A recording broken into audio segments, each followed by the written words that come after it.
नमस्कार, मैं मनीषा राघव। आप देख रहे हैं डेली 24 भारत। यूपी के बुलेटिन में आपका स्वागत है। उत्तर प्रदेश से दिल्ली कूच करने जा रहे किसानों को पुलिस ने नोएडा में रोक लिया तो किसान यहां से चिल्ला बॉर्डर की तरफ बढ़ गए। बता दें कि कुछ देर पहले ही महामाया फ्लाईओवर के पास नोएडा के दलित प्रेरणा स्थल के करीब इन किसानों को रोक लिया गया था। फिर देखते ही देखते यहाँ से किसानों का हुजूम लग गया, जिसके चलते भीषण जाम भी देखने को मिला है। किसानों के प्रदर्शन से पहले धारा 144 के तहत 5 से अधिक लोगों के एक साथ जमा होने, धार्मिक और राजनीतिक समेत अन्य भी किसी भी प्रकार का जुलूस जो है उस पर रोक लगाई गई है। ट्रैफिक पुलिस ने दादरी, तिलपता, सूरजपुर, सिरसा, रामपुर, फतेहपुर और ग्रेटर नोएडा के अन्य मार्गों पर डाइवर्ट के बारे में भी पब्लिक को आगाह किया है। वही सभी बॉर्डरों को 24 घंटे के लिए सील कर दिया गया है। किसी भी तरह की अप्रिय घटना को रोकने के लिए भी पुलिस फोर्स को तैनात कर दिया गया है। नोएडा में पुलिस किसानों को हिरासत में लेने की कोशिश कर रही है, लिहाजा किसानों को बसों में भरकर हटाने की भी कोशिश की गई। इस दौरान किसानों और पुलिस के बीच हल्की फुल्की नोकझोंक भी हुई। हमारी एक खास रिपोर्ट देखिए।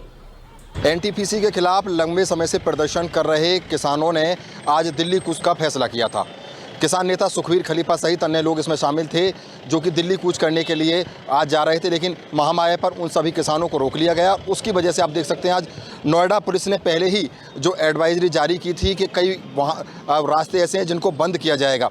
उसकी वजह से नोएडा ग्रेटर नोएडा एक्सप्रेसवे को फिलहाल बंद कर दिया गया। यानी ये वो रास्ता है जो परी चौक से नोएडा के लिए जाता है, इस रास्ते को बंद कर दिया गया है, क्योंकि महामाया फ्लाईओवर पर इस समय किसानों का जो प्रदर्शन है वो वहां पर चल रहा है। इसी को लेकर के ट्रैफिक पुलिस यहां पर तैनात है। आप देख सकते हैं कई जगह पर ट्रैफिक पुलिस को अलर्ट रखा गया है, और साथ ही जो डीसीपी हो चाहे बड़े अधिकारी हो, वो खुद इस समय सड़कों पर घूम रहे हैं और किसानों का जो प्रदर्शन है उसको मैनेज करने की कोशिश की जा रही है। किसानों को कई जगह पर हाउस अरेस्ट भी किया गया है। यानी ग्रेटर नोएडा के ज़्यादातर जो किसान हैं, 12 बड़े किसान नेताओं को हाउस अरेस्ट किया गया है। यहाँ से कई किसान नेता जो इस प्रदर्शन में नहीं जा पाए, लेकिन सुखबीर खलीफा महामाया फ्लाईओवर पहुँचे, उसके बाद उन्हें अरेस्ट करने की कोशिश की गई और वहाँ पर किसानों का जो प्रदर्शन है वह अब भी चल रहा है। गौरतलब है कि एनटीपीसी के खिलाफ यह प्रदर्शन किया जा रहा है। एक समान मुआवजा, उसके अलावा जो रोजगार है उस मांग को लेकर के लंबे समय से प्रदर्शन कर रहे हैं। इसमें महेश शर्मा ने इस मामले को ख़त्म करने की कोशिश की थी, लेकिन अभी भी उसमें कुछ नहीं हो पाया, जिसके बाद किसान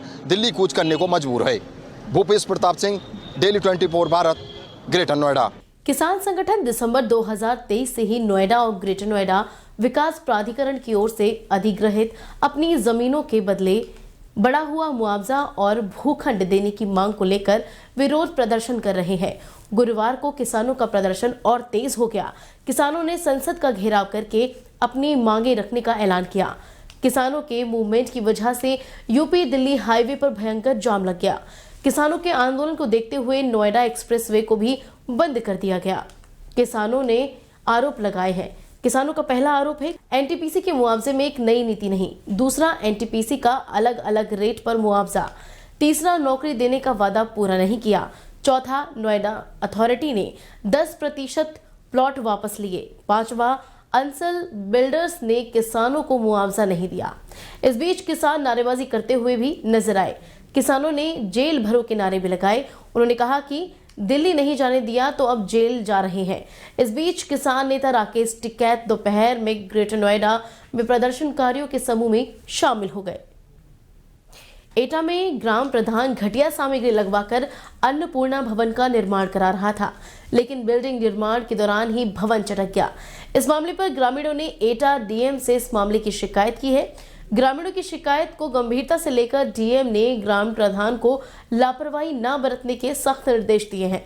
साथ ही एसडीएम वेदव्रत आर्य और एक्सन को जांच भी सौंपी है। ग्राम प्रधान द्वारा जो अन्नपूर्णा भवन का निर्माण कराया जा रहा है, उसमें जमीन से लेके ऊपर तक टोटल पीला ईंट लगाई गई है और लोकल बालू से 8 एक के मसाले में उसकी चिनाई की गई है, जिसमें जितने भी कॉलम और बीम हैं सब में सरिया स्पष्ट दूर से दिखाई दे रहा है। बनने से निर्माण पूर्ण होने से पहले ही फाउंडेशन में दरारें आना शुरू हो गई हैं, जिनको तो घटिया निर्माण और इस तरीके से आप बता रहे हैं, तस्वीरें भी बता रहे हैं सर। तस्वीरें चटक भी, इसके साक्ष्य भी हैं, जो नींव के नीचे पूरा चटक गया है और ऊपर जो बीम है, सपोर्टिंग बीम जो रहता है कॉलमों पे, उसमें बीच में सरिया खत्म कर दिया है और वो ईंटों पे टिक दिया है, जिसकी एक लंबे समय तक सुरक्षित रहने की कोई सिद्धार्थनगर में ग्रामीण खेलों को बढ़ावा देने और युवाओं में देशभक्ति की भावना को मजबूत करने के लिए दंगल कुश्ती का आयोजन करते हैं। डुमरियागंज में राप्ती नदी के तट पर 2 दिवसीय राम दंगल कुश्ती का आयोजन किया गया है। दंगल का शुभारंभ डुमरियागंज के पूर्व विधायक राघवेंद्र प्रताप सिंह ने किया। इस बीच पूर्व विधायक राघवेंद्र प्रताप सिंह ने बताया कि आज से 2 दिवसीय दंगल शुरू हो रहा है। दंगल कुश्ती का खेल अपनी मिट्टी से जुड़ा हुआ खेल है। कुश्ती में सैकड़ों पहलवान हिस्सा लेंगे। हम लोग सभी पहलवानों और दर्शकों का स्वागत करते हैं। क्या कहेंगे? और ये दंगल जिसको कुश्ती कहा जाता है अपने मिट्टी का सबसे प्रिय खेल है और इसी मिट्टी में ही यह खेल होता भी है। प्रतिस्पर्धा में आपस में भाव भी होता है और इसीलिए अब हमारी सरकार भी ऐसे मिट्टी वाली कुश्तियों को बहुत बढ़ावा दे रही है और डुमरियागंज में हम लोगों ने भी भावात्मक रूप से इस कुश्ती का आयोजन किया है और ये कुश्ती आज से लेकर के कल तक चलेगी। हमारे ख्याल से सैकड़ों जोड़ी कुश्ती, इसमें सैकड़ों पहलवान कुश्ती में भाग लेंगे और उन सभी पहलवानों को और दर्शकों को हम अपने तरफ से बहुत बहुत बधाई और आपको भी कि आप भी इस सारे कुश्ती में आपकी भागीदारी। यूपी पुलिस ने बड़ी कार्रवाई की है। पुलिस ने नकली पान मसाला बनाने वाली फैक्ट्री का भंडाफोड़ किया है। पुलिस को जानकारी मिली थी, जिसके बाद पुलिस ने नामचीन कंपनी के नाम पर पान मसाला बनाने वाली फैक्ट्री पर छापेमार कार्रवाई की। इस छापेमार कार्रवाई में पुलिस ने भारी मात्रा में बना हुआ पान मसाला और कच्चा माल बरामद किया, जिसकी कीमत लगभग 50 लाख रुपए से ज्यादा बताई जा रही है। पुलिस ने इस मामले में 2 आरोपियों को हिरासत में लिया है। आगरा के थाना ट्रांस यमुना कॉलोनी के टेढ़ी बगिया का बताया जा रहा है ये पूरा मामला। थाना ट्रांस यमुना ने फर्जी तरीके से अवैध रैपर यूज़ करके भारी मात्रा में अलग अलग ब्रांड्स के टोबैको प्रोडक्ट्स बनाने वाले एक गैंग का सफल अनावरण किया है। इस गैंग के पास से बहुत भारी मात्रा में फर्जी टोबैको प्रोडक्ट्स जिनकी मार्केट में कीमत लगभग 40 लाख रुपए बरामद हुई है। थाना ट्रांस यमुना पर सुसंगत धाराओं में अभियोग पंजीकृत करके दोनों अभियुक्तों को माननीय न्यायालय के समक्ष प्रस्तुत किया जा रहा है। बस्ती जिले के कप्तानगंज थाना क्षेत्र के परसपुर दुबोला गांव में दिन दहला देने वाली घटना सामने आई। यहाँ एक मां ने अपनी ही 2.5 महीने की बच्ची का धारदार हथियार से गला रेत दिया और उसकी हत्या करने की कोशिश की। आनन फानन में बच्ची को जिला अस्पताल में भर्ती कराया गया, जहां डॉक्टरों ने बड़ी मुश्किल से बच्ची की जान बचाई। पुलिस से मिली जानकारी के मुताबिक ये मामला अंधविश्वास और भूत प्रेत से जुड़ा हुआ है। बच्ची के पिता ने बताया कि उसकी पत्नी मानसिक रूप से पीड़ित है। जब बच्ची पैदा हुई थी तब भी उसकी पत्नी ने बच्ची को घर के बाहर फेंक दिया था। पीड़ित पत्नी पर कई बार झाड़ फूंक भी करवा चुका है। फिलहाल पुलिस ने इस मामले में जांच शुरू कर दी है। साथ ही हम सभी आपसे ये अपील करते हैं कि कृपया आप भी इस प्रकार की किसी भी अंधविश्वास पर भरोसा ना करें। अगर कोई इस तरह का मामला आपको दिखता है तो आप जल्द से जल्द डॉक्टर से इलाज करवाएं। जनपद बस्ती के थाना कप्तानगंज अंतर्गत एक मीडिया के माध्यम से एक जानकारी हुई थी, जिसमें एक 2.5 माह की बच्ची के गले में नुकसान पहुंचाया गया था। उसके पिता द्वारा उसको हॉस्पिटल पहुंचाया गया है, जहां उसको इलाज करके और वर्तमान समय में उसको खतरे से बाहर बताया जा रहा है। पिता द्वारा जो बाइट या बाकी चीज़ें जो दी गई है, जो बताया गया है, उसके अनुसार, उसके कथनानुसार वो जो बच्ची है 2.5 माह की, उसकी माँ को मेंटली सिक बता रहा है और उसके अनुसार उसकी आशंका है कि उसी के माध्यम से ये चोट पहुंचाई गई है। पुलिस को प्रकरण का संज्ञान हुआ है। पुलिस हर प्रकरण पर उसमें खोजबीन करा रही है। तो बच्ची का मतलब गला कट गया है। कैसे कट गया? कटा है हमारे मैडम के हाथ से, लेकिन वो मैडम हमारी जो है मेंटली डिस्टर्ब है, उनके हाथ से कटा है। अच्छा, तो ऐसा क्यों हो गया? क्या बच्ची को क्यों आखिर? बच्ची का सर हमारे घर में थोड़ा समस्या है, जो होता नहीं है प्रेत आत्मा की समस्या है। ये समस्या हमारे घर में है, क्योंकि जब बच्ची पैदा हुई थी हम इसको जब घर पे लेकर गए हैं तब हमारी मैडम के ऊपर एक्टिव हो गई थी, जो रहती है हमारे घर में। तो जिस दिन लेकर गए बच्ची को, उसी दिन उसको बाहर लेकर गए, फेंक दी। उसका कहने मतलब ये कि इस लड़की को घर में नहीं रहना है। फर्रुखाबाद में एसीएमओ ने सामुदायिक स्वास्थ्य केंद्र का औचक निरीक्षण किया। एसीएमओ दलवीर सिंह के निरीक्षण के बाद इलाके में हड़कंप मच गया। निरीक्षण में ओपीडी के कर्मचारी अनुपस्थित रहे, तो वहीं प्रसव के लिए आई महिलाओं को प्रसव के बाद भी भर्ती नहीं किया गया, जिस पर एसीएमओ ने नाराजगी जताई। एसीएमओ ने कहा कि प्रसव के बाद 48 घंटे तक जच्चा बच्चा को रोकना चाहिए, जिससे प्रसूता की मृत्यु दर में को रोका जा सके। साथ ही एसीएमओ ने सख्ती दिखाते हुए अस्पताल में सफाई और अनुपस्थिति कर्मचारियों को देख उनके नाम नोट करने की भी बात कही है और निर्देश दिए हैं। साथ ही कायमगंज प्राथमिक स्वास्थ्य केंद्र का ये पूरा मामला बताया जा रहा है। निरीक्षण में ओपीडी में कुछ लोगों ने हाजिरी लगाई हुई थी, नाम नोट कर लिए गए हैं और 2-3 दिन से हाजिरी लगाई है, जबकि यहाँ पे आते भी है मुझे लग रहा है, और हाजिरी लगाई है।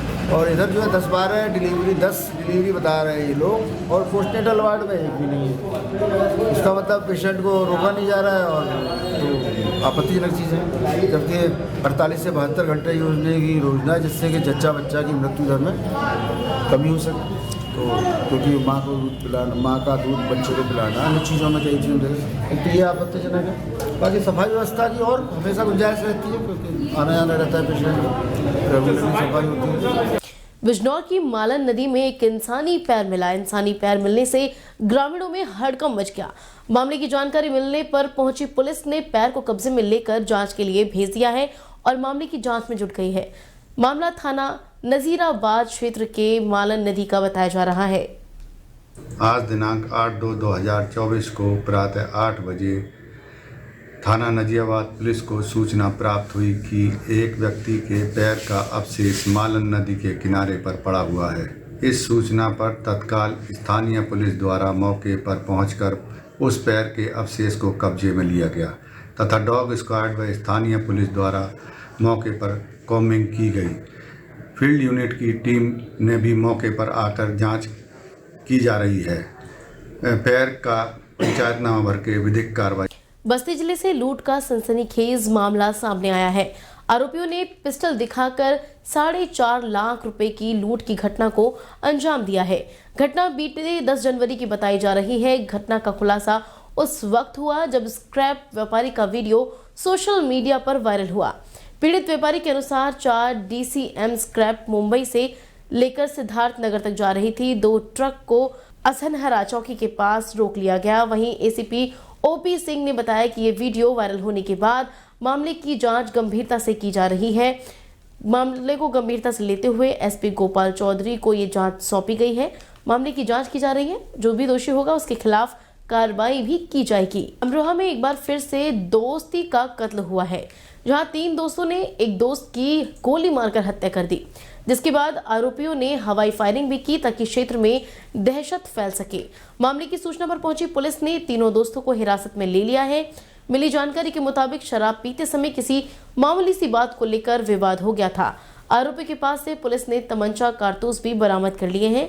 थाना रजबपुर क्षेत्र का ये मामला बताया जा रहा है। कराना है कि सतवीर सिंह निवासी गांव सैदपुर थाना बछराइयों द्वारा थाना रजबपुर पर उनके पुत्र शनि, जिसकी उम्र लगभग 20 वर्ष है, उसकी हत्या उसके साथी ऋषभ, अंकुर व नितिन के द्वारा कर दिए जाने के संबंध में थाना रजबपुर पर एक तहरीर प्रस्तुत की गई थी, जिस पर तहरीर के आधार पर नामित अभ्युतगण के विरुद्ध धारा 302 IPC के तहत अभियोग पंजीकृत करते हुए मृतक शनि के शव को कब्जे पुलिस में लेकर पंचायतनामा की कार्रवाई पूर्ण करते हुए पोस्टमार्टम हेतु भेज दिया गया है तथा नामित अभ्युतगण ऋषभ, अंकुर व नितिन को हिरासत पुलिस में लेकर विशेष रूप से पूछताछ की गई है तथा इनके कब्जे से घटना में प्रयुक्त आला कतल तमंचा 315 बोर बरामद किया गया है। अभ्युतगण का चालान माननीय न्यायालय किया जा रहा है। आवश्यक विधिक कार्रवाई की जा रही है। यूपी के बुलेटिन में फिलहाल इतना ही। बाकी खबरों के लिए देखते रहें डेली 24 भारत। नमस्कार।